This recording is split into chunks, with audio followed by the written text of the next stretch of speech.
Hello everyone, for this video I will discuss code switching in digital communication, a common behavior among bilingual and multilingual speakers, especially in online.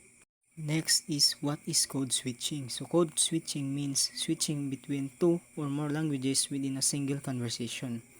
This usually happens naturally for bilingual or multilingual users.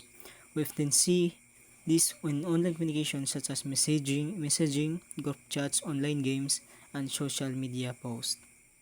So why do people code switch? So there are many reasons why people code switch online. First, it helps them self-express emotion better. Sometimes in one language can express a feeling more accurately. Second, people switch language to match the audience or community they are talking to or who are they talking. And third, code switching help a person sound friendly, relatable, and more connected to the group or one community. So we have example online game with my friends. So guys, wait, nagloading at naglag ang aking phone. Give me a 1 minute. So this language or this sentence makes English and Filipino while talking to friends during an online game through open mic or chat.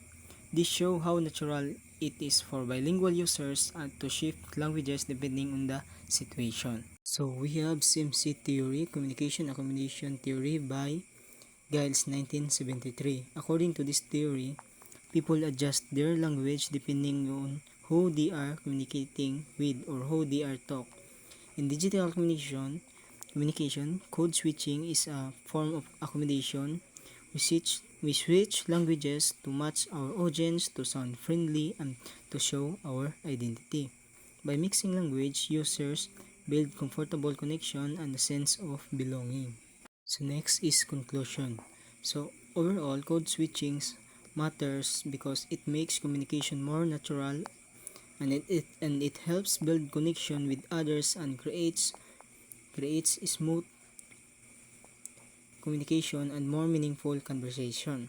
So it also shows cultural and linguistic diversity, especially in online communities where many languages come together.